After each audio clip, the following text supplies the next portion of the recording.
La gente se preocupa por la democracia, por tener el derecho a elegir a sus gobernantes, pertenecer a algo importante y profesar una ideología imponiéndola como la única verdad sobre el prójimo. Uno llega al poder y deshace lo que el otro ha hecho. Después la gente se pregunta por qué su vida no cambia. Los muros fuertes están hechos de ladrillos sólidos. Cada uno sostiene al otro.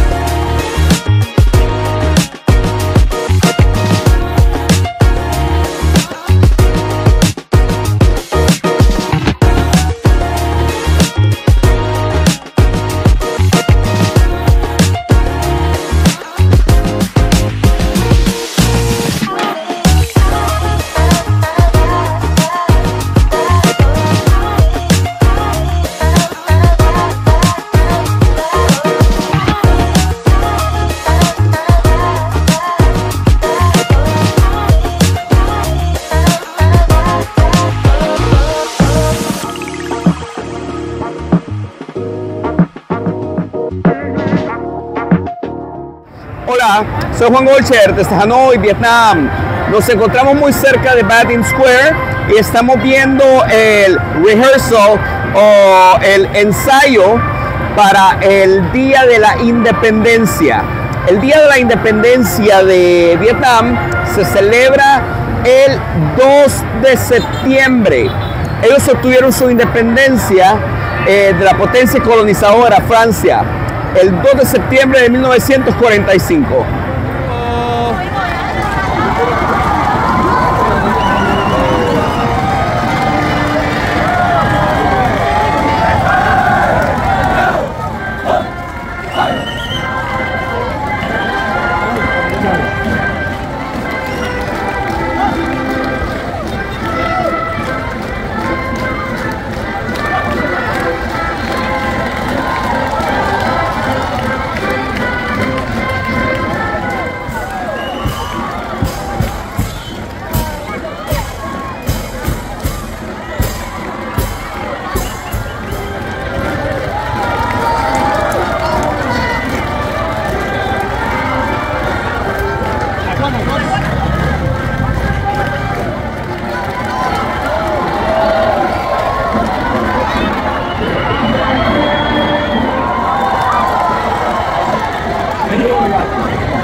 So good.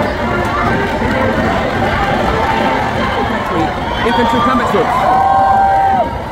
Awesome.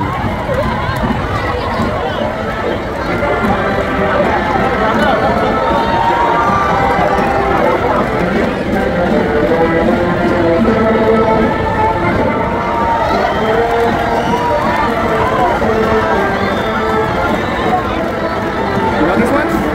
Tankers.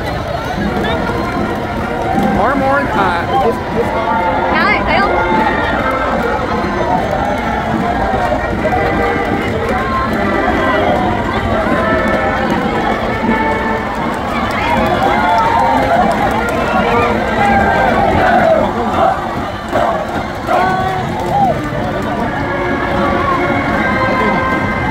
Mấy cái kia cũng có thật chứng cái đã. Đây, có thật chứng chưa?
Bastante interesante, la verdad, ver ese fervor nacionalista del vietnamita hacia con su fuerza armada.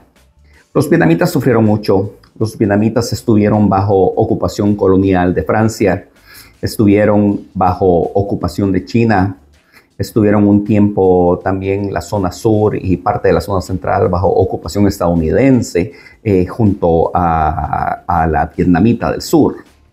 Lo que tenemos que entender acá es que hay una comprensión bastante grande y profunda de los ciudadanos vietnamitas de que tienen que estar preparados, tienen que estar cohesionados y tienen que ser nacionalistas para que no les vuelva a suceder lo que ya les ha sucedido anteriormente.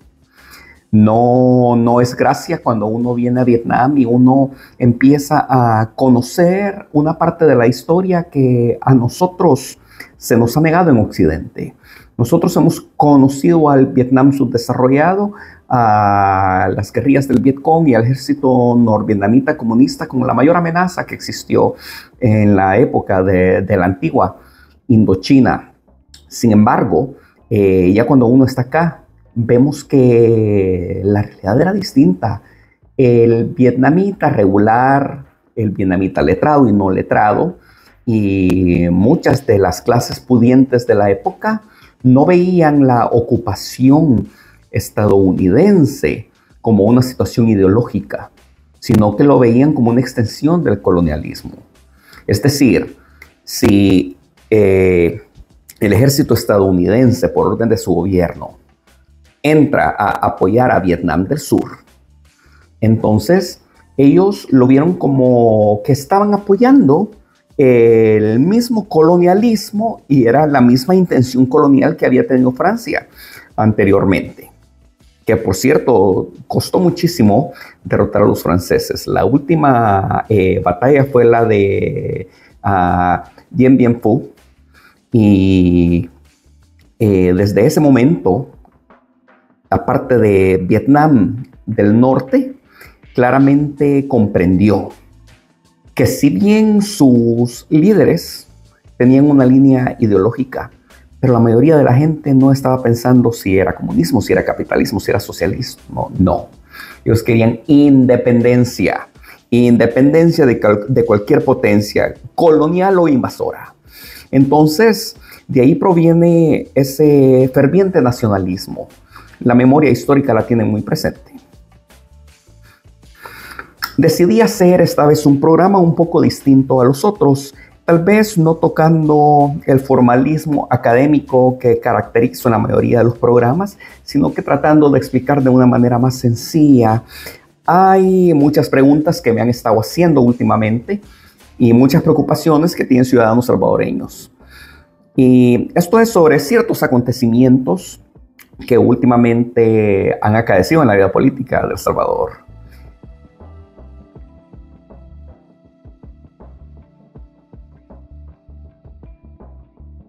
Pues en una de las preguntas me dicen, ¿están los militares convirtiéndose en una élite al servicio del poder político en El Salvador?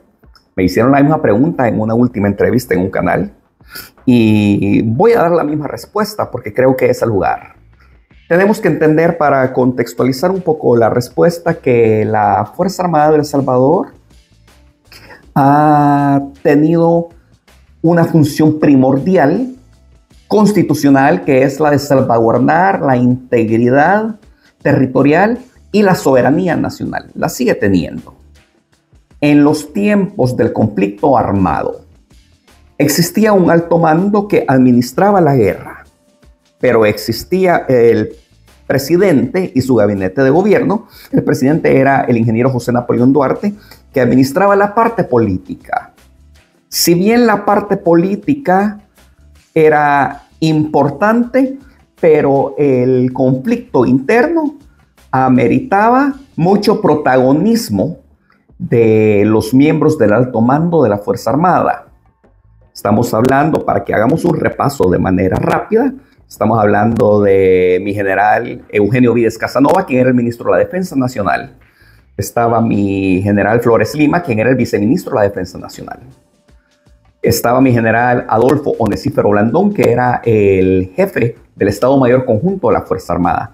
No recuerdo en este momento quién era su jefe del Estado Mayor Conjunto de la Fuerza Armada. Sin embargo, como viceministro de Seguridad Pública estaba el general Reinaldo Goltzer Gutiérrez, mi padre, encargado de la seguridad pública, valga la redundancia, del país, de los 3 cuerpos: la Policía Nacional, la Guardia Nacional y la Policía de Hacienda. Pues la misma situación excepcional hacía que existiera un hermetismo en el grupo del alto mando junto al presidente por cuestiones de seguridad nacional.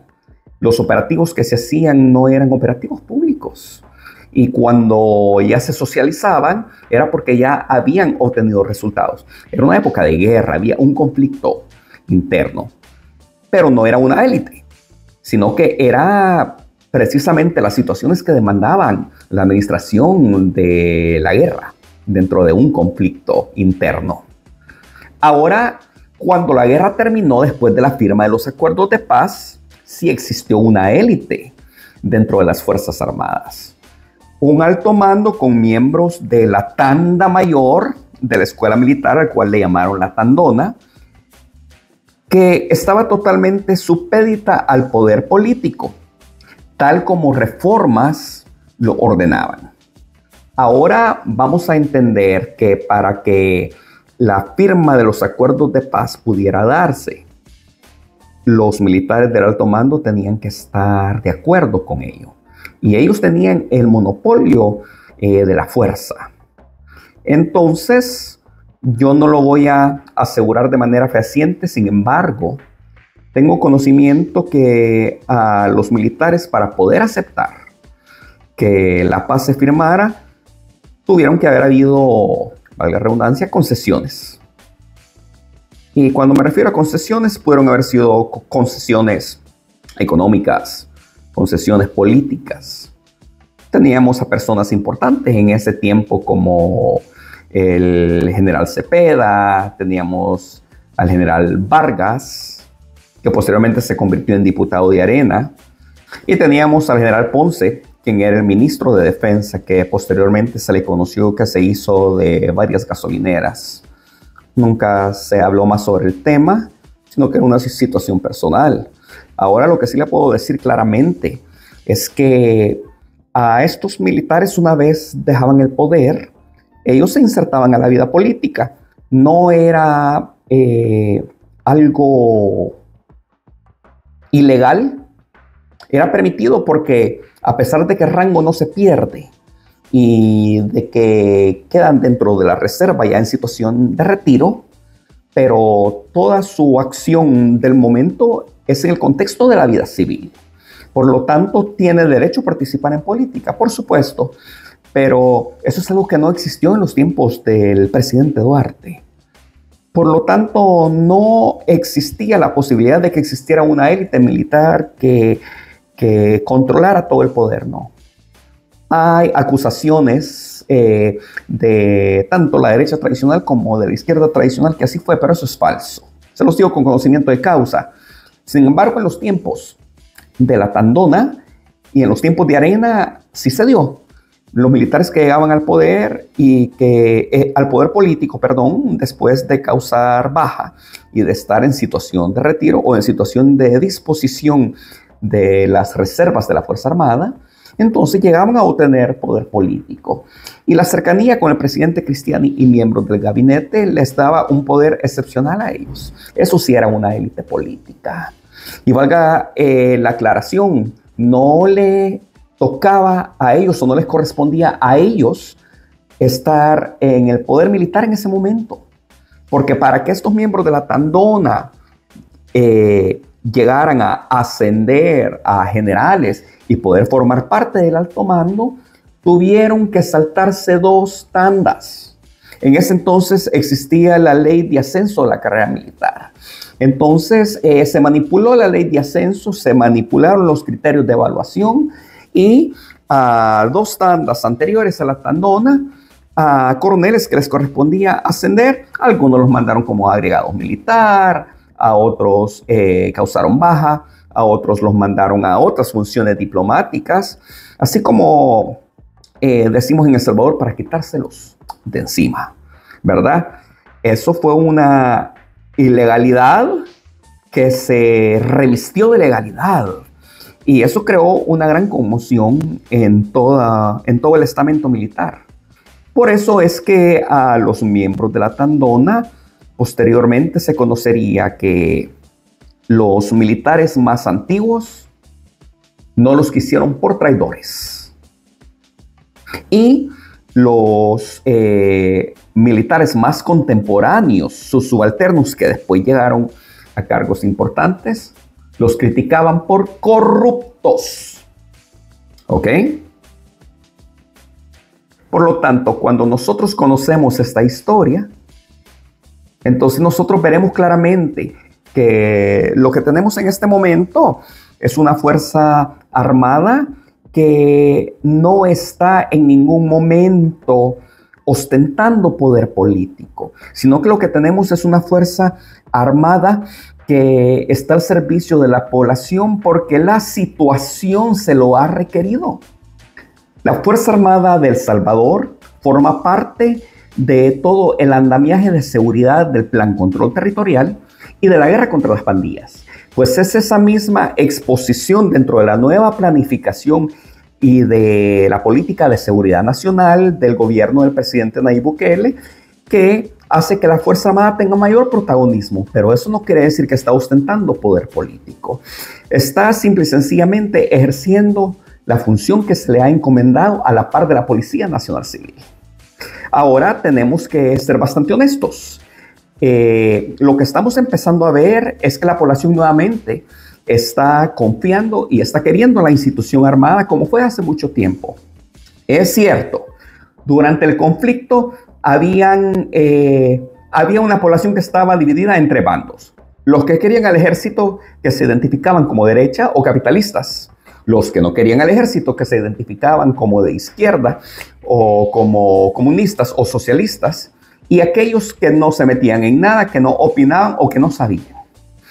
Pero sí, anteriormente sí existió bastante cariño a la Fuerza Armada. Y ese cariño está regresando.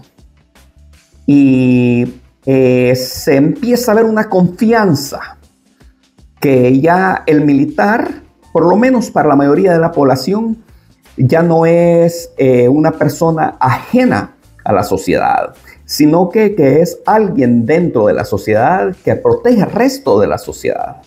Es esa confianza que se había perdido mucho en los tiempos de Arena y en los tiempos del FMLN, porque Arena y el FMLN, el primero, Arena, siendo el enemigo coyuntural de la Fuerza Armada, y el segundo, el FMLN, siendo el enemigo legítimo de la Fuerza Armada o el enemigo histórico de la Fuerza Armada, se encargaron de dañar muchísimo la imagen de la institución castrense, ¿verdad?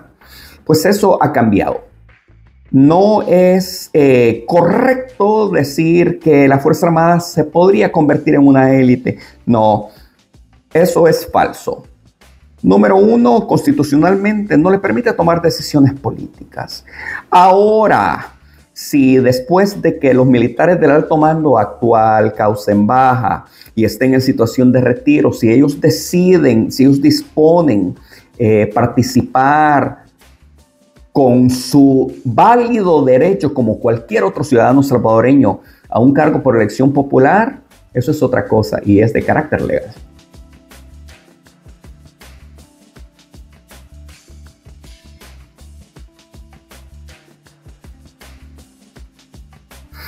Otra de las preguntas que me hicieron es que tras el nombramiento de una militar como ministra de Educación, intenta el presidente Nayib Bukele militarizar los centros educativos en El Salvador. Y esto precisamente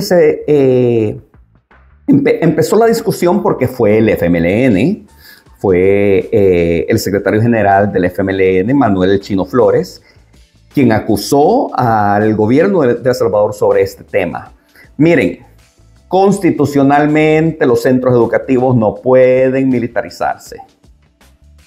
Y el hecho de que se haya nombrado a la capitana y doctora Carla Trigueros como nueva ministra de Educación ella no es parte del alto mando de la Fuerza Armada. Ella no puede tomar tampoco decisiones para militarizar una institución educativa.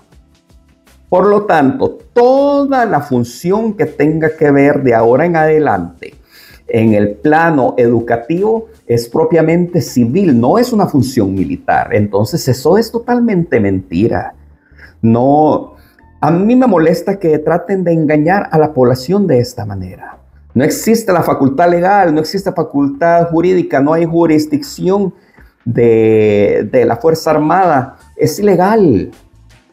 Ahora, lo que sucede es que la oposición tiene tan pocas herramientas políticas para poder enfrentar al gobierno en la actualidad que cualquier situación se trata de sacar de contexto para poder generar una discusión política en torno a ello y poder ganar mayor capital político. Con respecto al orden, el aseo, la disciplina, miren, eso no es algo nuevo. Eso es algo que ya existió, pero que ya se había perdido. Lo que sucede es que en los tiempos cuando los militares o cuando existían presidentes militares que regularmente estaban rodeados de gabinetes civiles, no eran gobiernos militares, valga la aclaración, sí se había impuesto un orden que luego, ya cuando vinieron los 30 años de Arena y el FMLN, se perdió. El tener el uniforme planchado, con su emblema bien puesto, los zapatos bien lustrados, los estudiantes bien bañados, con el pelo corto, eso no pertenece a la Fuerza Armada. En la mayoría de países con sociedades disciplinadas y bien organizadas, así es como los estudiantes van al colegio y no tiene nada que ver con militarización. Por lo tanto, eso es una falsedad. Ahora, el tema de los lunes cívicos una vez al mes, a mi manera de ver, está diseñado para generar ese patriotismo y para generar ese nacionalismo y un pensamiento soberanista que también se ha perdido. Porque seamos honestos, si bien los fundadores del partido Arena eran, o los que aún están vivos, son nacionalistas, pero el resto de las generaciones que llegaron al poder en el partido y que gobernaron fueron globalistas. Y luego los otros dos periodos del FMLN totalmente globalistas y al final hasta progresistas. Por lo tanto, no había intención verdadera de fomentar el nacionalismo o el patriotismo. Eso era un tema que ya no valía la pena fomentar porque la línea era otra. Era un pensamiento globalista el cual tenía que seguirse. Gobiernos débiles, gobiernos sin capacidad de oponerse a la imposición ideológica de la comunidad internacional. Esa es la verdad. Todo ese amor a la patria que se perdió, a mi manera de ver, con los lunes cívicos se puede recuperar. Conocer los símbolos patrios. Conocer a entonar las sagradas notas del himno nacional, que muchos de los estudiantes o mucha de la gente joven hoy en día no lo conocen, no saben cómo cantarlo. Muchos no saben ni de la existencia de la oración a la bandera. Miren, yo tuve la dicha de estudiar en un colegio privado y yo me levantaba temprano, tenía que lustrar mis zapatos. Bueno, yo los dejaba lustrados desde la noche anterior y tenía que planchar mi uniforme cuando no lo podían planchar en casa mi mamá. Yo todo el tiempo andaba con el pelo corto. Yo todo el tiempo me bañaba y siempre trataba de andar nítido. No porque yo pensaba que era la imagen que quería dar, no, yo estaba muy joven para pensar en eso. Pero eran las reglas del colegio, era la disciplina que nos imponían. Y yo así crecí.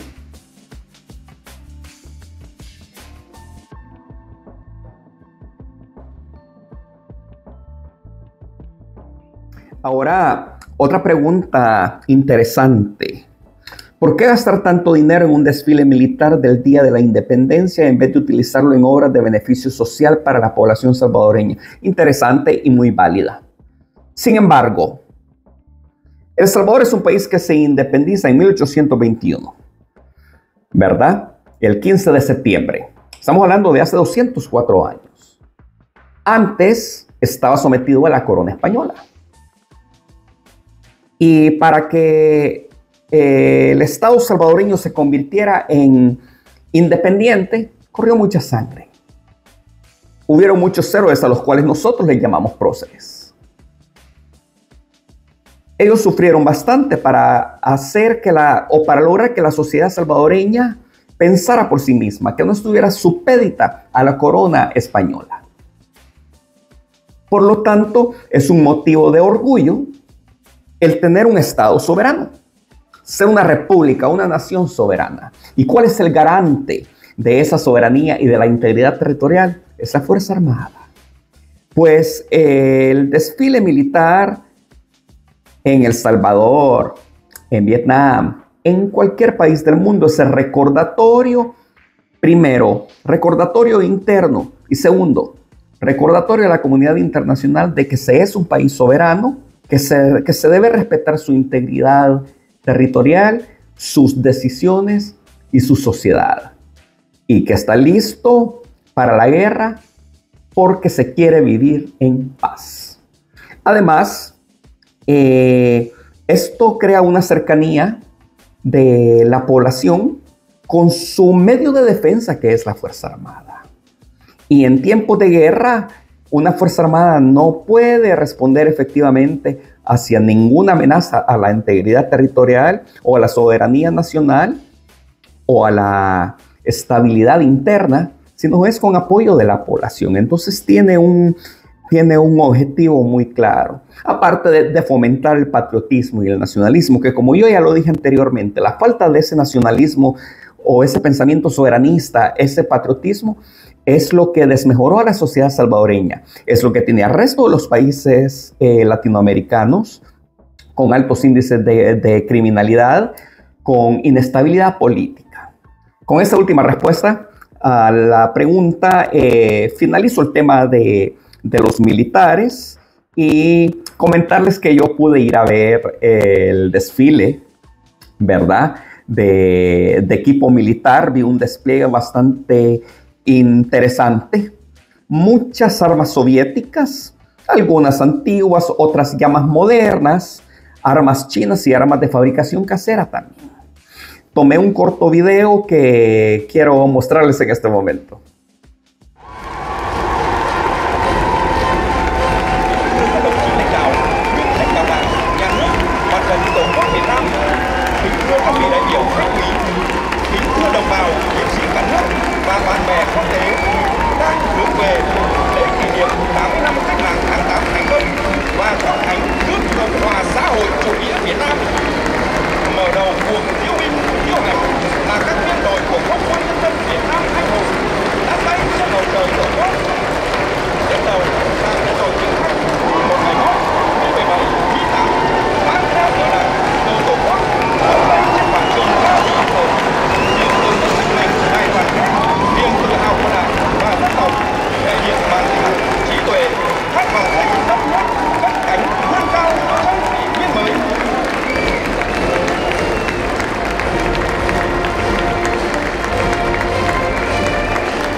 Và C212I, những chiến binh thầm lặng đảm nhiệm hiệp đồng chiến đấu, trinh sát, cầu thị, tìm kiếm cứu nạn. Mỗi chuyến bay là sự kết hợp của tinh nhuệ hết và kỹ thuật hiện đại, khẳng định bản lĩnh, trí tuệ, sức mạnh chiến đấu của không quân nhân dân Việt Nam anh hùng.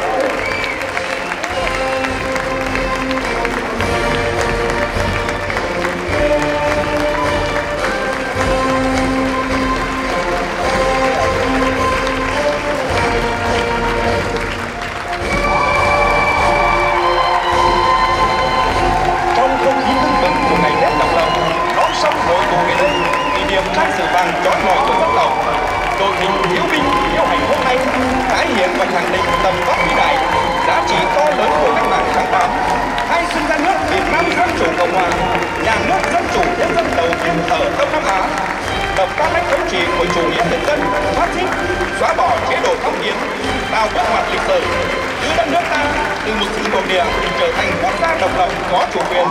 Nhân dân ta từ thân phận nô lệ trở thành người làm chủ đất nước, mở ra kỷ nguyên mới, kỷ nguyên độc lập dân tộc và chủ nghĩa xã hội. Các khối thi trưởng và đội hình diễu binh đang tiến vào lễ đài. Đi đầu là quốc huy nước Cộng hòa xã hội chủ nghĩa Việt Nam. Thân xe được phát triển từ họa tiết chèo thuyền gắn liền với chầu tàu, biểu tượng của tinh thần đại đoàn kết dân tộc Việt Nam, nguyện một lòng đi theo con đường xã hội chủ nghĩa mà Đảng, Bác Hồ và nhân dân ta đã lựa chọn, đưa con thuyền cách mạng Việt Nam cập bến bờ vinh quang hạnh phúc. Đội hình 24 trai tài gái giỏi đại diện cho 54 dân tộc anh em đoàn kết với sức mạnh vô địch, làm nên chiến thắng trong thời đại Hồ Chí Minh rực rỡ.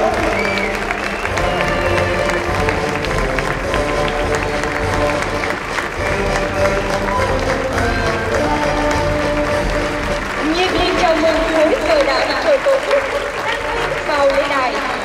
Hình ảnh lá cờ tung bay trên quảng trường Ba Đình lịch sử là linh hồn dân tộc, biểu tượng thiêng liêng tất cả sắc phạm, thể hiện lý tưởng, niềm tin, bản lĩnh, trí tuệ, quyết tâm và sức mạnh đại đoàn kết toàn dân tộc. Đây là cội nguồn sức mạnh để toàn đảng, toàn dân, toàn quân ta thực hiện thắng lợi sự nghiệp đổi mới, xây dựng và bảo vệ vững chắc tổ quốc Việt Nam xã hội chủ nghĩa, đưa đất nước phát triển giàu mạnh, phồn vinh, hạnh phúc. Đội hình xe rước chân dung Chủ tịch Hồ Chí Minh đang tiến vào lễ đài. Chủ tịch Hồ Chí Minh, lãnh tụ thiên tài, người sáng lập, lãnh đạo và rèn luyện Đảng ta, anh hùng giải phóng dân tộc, danh nhân văn hóa thế giới, người cha thân yêu của lực lượng vũ trang nhân dân, đã lãnh đạo cách mạng Việt Nam đi từ thắng lợi này đến thắng lợi khác. Bác đã đi xa nhưng thân thế, sự nghiệp Ca khúc thống nước Cộng hòa xã hội vào lễ đài là biểu tượng 80 năm cách mạng tháng 8. Ca khúc thống nước Cộng hòa xã hội chủ nghĩa Việt Nam. Tiếp theo là đội hình y đức 132 đang bay trên quảng trường Ba Đình.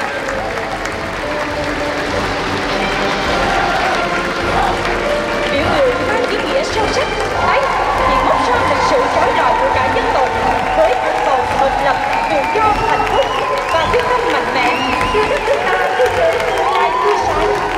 Với cờ tổ quốc được tạo hình theo tinh thần sức mạnh, với ý nghĩa vươn mình nước cánh, tượng trưng cho ước nguyện dân tộc hương thịnh trường tồn, đất nước phồn vinh hạnh phúc trong kỷ nguyên mới.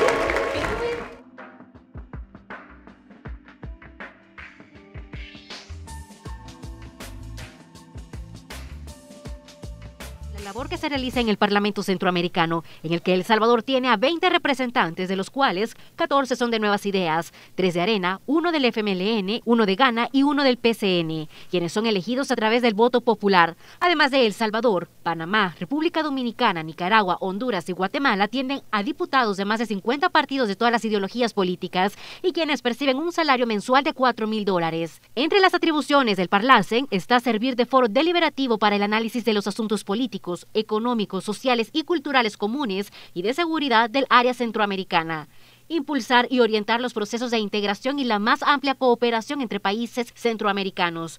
Proponer proyectos de tratados y convenios a negociarse entre los países centroamericanos que contribuyan a la satisfacción de las necesidades del área, así como propiciar la convivencia pacífica y la seguridad de Centroamérica. Sus resoluciones son solo sugerencias a los países miembros, sin embargo el organismo ha solicitado que sea vinculante, pero es una iniciativa que aún no ha sido retomada por ningún país. Probablemente muchos de ustedes o algunos se pregunten por qué el Parlacen nunca fue efectivo. Parlacen nace allá por 1987, cuando se suscribió el Tratado Constitutivo del Parlamento Centroamericano y otras instancias políticas. Este tratado fue un instrumento legal que dio vida, evidentemente, al Parlamento Centroamericano. Los primeros en firmarlo fueron 2 países. Uno fue Guatemala y el otro, efectivamente, fue nuestro país, El Salvador. Luego, con el tiempo, se sumaron otros países en la firma de este tratado. Los desafíos actuales, como el crimen organizado transnacional, las amenazas existentes a la gobernabilidad, el cambio climático, la migración, entre otros fenómenos sociales, requieren de soluciones efectivas. La situación y el contexto que sucedía en 1987 no es el mismo que estamos viviendo actualmente en el 2025. La integración regional centroamericana debe de convertirse en un instrumento estratégico para alcanzar mayores niveles de seguridad multidimensional y un desarrollo sostenible para nuestra región. Y es que nunca fue efectivo con su misión y visión de un organismo regional. Un organismo regional, pero tiene la particularidad que es un organismo no vinculante. ¿Qué significa que es un organismo no vinculante? Que aunque sea un parlamento centroamericano, lo que ahí se produce no tiene ningún efecto jurídico en los Estados miembros que forman parte del Parlamento Centroamericano. Por lo tanto, la producción que se supone debería de generar este Parlamento no tiene incidencia en nuestros países. Se creó con un fin noble que precisamente tenía como objetivo fortalecer la integración centroamericana, pero ese fin noble no se cumplió ni se ha cumplido hasta el día de hoy. Todo mundo sabe, y mis colegas diputados lo han expresado en sus intervenciones, que el sinónimo de Parlacen es cueva de corruptos. ¿De qué le sirve a la región centroamericana tener un parlamento que no propone ni da resultados efectivos? Una pregunta muy importante es, El Salvador cesa su participación en el Parlacen.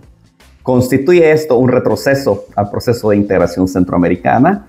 El FMLN, y en especial la diputada del Parlacen, Karina Sosa, se ha encargado de estar en muchos medios de comunicación opositores en decir o tratar de especular con respecto a que la retirada o el cese de la participación del Estado salvadoreño en el Parlamento Centroamericano va a significar un retroceso para el proceso de integración centroamericana, lo cual es falso. Miren, el Parlacen nace en 1987 en una coyuntura centroamericana de Guerra Fría. Una coyuntura donde existía un conflicto armado interno en El Salvador, un conflicto armado interno en Guatemala, donde teníamos a una Nicaragua comunista gobernada por Daniel Ortega, donde teníamos a un ejército de la conocidos como los contranicaragüenses o la contra nicaragüense, cuya asesoría, armas y apoyo logístico provenía tanto de Honduras como de El Salvador, donde teníamos a una Panamá con injerencia tanto militar y política estadounidense muy fuerte, donde teníamos a una Belice con una fuerza aérea ya un tanto obsoleta con los Harrier AB-8, si no me equivoco, de fabricación inglesa, y con poca tropa inglesa, y que políticamente no se metían en nada. Y teníamos a una Costa Rica que no quería saber nada de Centroamérica. Ellos habían abolido su ejército en los tiempos del presidente Figueres, padre. Y ellos, el gobierno del momento, Oscar Arias, si no me equivoco, claramente era de carácter neutral, demócrata y no altamente ideologizado ni para la derecha ni para la izquierda. No pertenecía al grupo de los países no alineados porque ellos después sirvieron como una fachada de la Unión Soviética. Sin embargo, sí pertenecía al grupo de países neutrales, lo podríamos llamar. Pero todos los conflictos que existían dentro de Centroamérica, los conflictos entre los mandatarios por razones ideológicas, hacía que Costa Rica se mantuviera a un lado o al margen de esta realidad centroamericana, que no ayudaba en nada para el desarrollo, ¿verdad? Pues en esta coyuntura nace el Parlamento Centroamericano. Número uno, para mejorar las relaciones de sociedades conflictivas y políticos en conflictos internos y conflictos externos. Y número dos, para poder coadyuvar en un proceso posterior o un proceso futuro de integración del istmo centroamericano. Pues la idea fue muy buena, fue apoyada por la Unión Europea, que apoyó mucho económicamente. Estados Unidos también lo hizo. El gobierno de España, a través de la cooperación española, lo hizo mucho. Ahora vamos a entender que lo que empezó con una muy buena intención, el parlamentar, el poder tomar decisiones centroamericanas en conjunto y el poder tener alguna incidencia, rápido perdió peso. ¿Por qué? Porque desde sus inicios todas las decisiones del Parlamento eran de carácter no vinculante. Algunos parlamentos tenían algunas fracciones de ciertos países tenían iniciativa a través de la Asamblea Legislativa, como El Salvador, pero otras no. Entonces, al ser no vinculante, no importaba prácticamente lo que se parlamentara ahí, pues no tenía ningún curso jurídico dentro del territorio centroamericano y dentro de ningún país, por supuesto. Cuando nosotros entendemos esta realidad y cuando ya se empiezan a hacer números, sueldos a los parlamentarios de $4,000 cada uno, el mantener las oficinas en Guatemala, el mantener las oficinas del Parlamento Centroamericano en cada país miembro, viajes, viáticos, transporte, seguridad, versus bajas decisiones políticas que no son vinculantes, entonces lo que tendríamos es un foro para parlamentar sin ninguna incidencia política. Por lo tanto, cuando nosotros entendemos que las circunstancias o la coyuntura ya cambió y que así como el diputado de Nuevas Ideas lo reconoce, es que desafíos y amenazas actuales son muy distintos a los desafíos y a las amenazas anteriores en la coyuntura que el Parlamento nace. Y más hoy que el gobierno del presidente Nayib Bukele no es un gobierno ni netamente de derecha ni netamente de izquierda, sino que maneja una política exterior pragmática, se le hace mucho más fácil el poder tratar de influenciar en decisiones de ejecutivo a ejecutivo o de gobierno a gobierno. El presidente Nayib Bukele, entenderemos nosotros que tiene buenas relaciones con Bernardo Arévalo de Guatemala, tiene buenas relaciones con el presidente de Belice, tiene buenas relaciones con Xiomara Castro. A pesar de que han tenido ciertas intercambio de acusaciones menores con Daniel Ortega, pero tienen una buena relación en general. Tiene muy buenas relaciones con el presidente Chávez de Costa Rica. Tiene buenas relaciones con Raúl Molino de Panamá. Por lo tanto, el manejar esta política pragmática y tener buenas relaciones con los otros países facilita la integración también. Y las decisiones que se tomen de gobierno a gobierno ya son vinculantes, las del Parlamento no las son. Entonces, a mi manera de ver, si nosotros, valga la redundancia, lo vemos desde esta óptica, es mucho más fácil poder hacer cambios y coadyuvar a la integración centroamericana con decisiones de gobierno y no con decisiones de un parlamento que no tiene ninguna jurisdicción real y que sus decisiones son no vinculantes. Y repito, sí tuvo una función importante el Parlamento Centroamericano. Tuvo muy buenos efectos para unir al Istmo Centroamericano en los tiempos del conflicto de baja intensidad en Centroamérica, pero eso ya se acabó. La gente ha estado demandando que El Salvador se retire del Parlacen.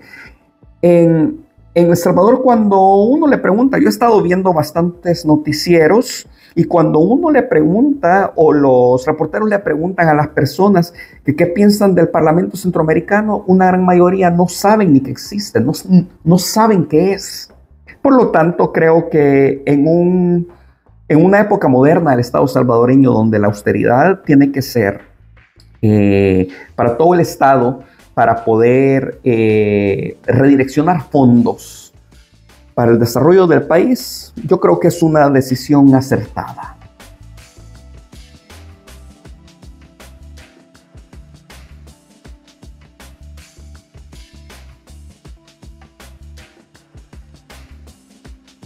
Ahora, ya hablando sobre política exterior, aquí me hacen una pregunta bastante interesante. Si el presidente Nayib Bukele acusó al gobierno estadounidense del presidente Joe Biden de injerencista durante su mandato y reconoce que el mundo es ya multipolar, ¿por qué apoya al presidente Trump contra Maduro? Miren, yo no he visto en ningún momento al presidente Nayib Bukele decirle al presidente Trump de manera pública: si usted interviene de manera militar dentro de Venezuela, nosotros le vamos a apoyar también militarmente. Eso no lo ha hecho. Lo que veo acá son situaciones separadas que la oposición, especialmente el FMLN, trata de confundir a la población para nuevamente sacar raja política de ello. Existe tensión entre ambos gobiernos, entre el gobierno de Nicolás Maduro y el gobierno del presidente Nayib Bukele. Claro está, pero es una tensión respuesta o resultado de la crítica de dictadura que ha venido haciendo el gobierno de Nicolás Maduro, obviamente al darse cuenta de que miembros del FMLN han sido expuestos ante la justicia salvadoreña. Y por motivos ideológicos también, que también la vemos en la derecha, no solo es en la izquierda tradicional. Pues entonces esto ha provocado que de manera pública existan ciertos enfrentamientos con poca importancia para la vida política de ambos países. Esa es la verdad. Ahora el hecho de que el presidente Nayib Bukele reconozca que el mundo ya es multipolar, que mi manera de ver es tripolar todavía, pero ya en fase hacia la multipolaridad después de los resultados con India de la Organización de Cooperación de Shanghái, suena como que es una contradicción. Una contradicción al hecho de que la injerencia que Estados Unidos tuvo durante el gobierno de Joe Biden, hoy El Salvador promoviera la injerencia misma de la cual el gobierno salvadoreño tanto se quejó, pero que hoy quiere hacer un presidente estadounidense a un presidente latinoamericano. Y así no se construye multipolaridad y así no se construye armonía en la comunidad internacional. Pues mientras el presidente Bukele no diga deliberadamente yo apoyo una invasión a Venezuela, entonces cualquier acusación que venga de estar apoyando al gobierno estadounidense para realizar una operación militar o intervencionismo militar dentro de Venezuela cae en saco roto, no existe.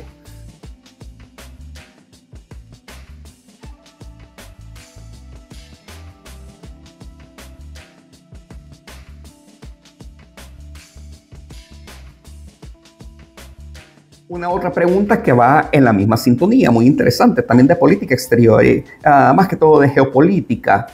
El gobierno de la República Popular de China es un aliado estratégico para el desarrollo en El Salvador. Al apoyar un cambio de régimen en Venezuela y afectar intereses geopolíticos chinos, ¿corre riesgo la cooperación china en El Salvador? Muy interesante. Miren, este es un tema separado. Como lo dije anteriormente, el gobierno de El Salvador en ningún momento abierta, públicamente o deliberadamente está apoyando al gobierno de Estados Unidos para una intervención militar. Es más, no se conoce si va a haber una intervención militar o no. Son los medios de comunicación internacionales los que especulan al respecto. Y algunos youtubers nacionales e internacionales que yo creo que muchas veces con la emoción ideológica o con la inmadurez política se ponen a especular cosas que no son. Además, los canales de comunicación formales para tomar decisiones o enviar mensajes no son los medios de comunicación masivos, ni tampoco son youtubers. No somos nosotros, politólogos tampoco, sino que los canales de comunicación existen entre los gobiernos. El gobierno de El Salvador no le ha declarado la guerra al gobierno de Nicolás Maduro.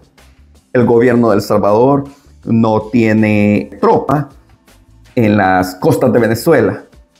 No tiene Marines, no tiene efectivos fuerzas especiales. No que nosotros sepamos.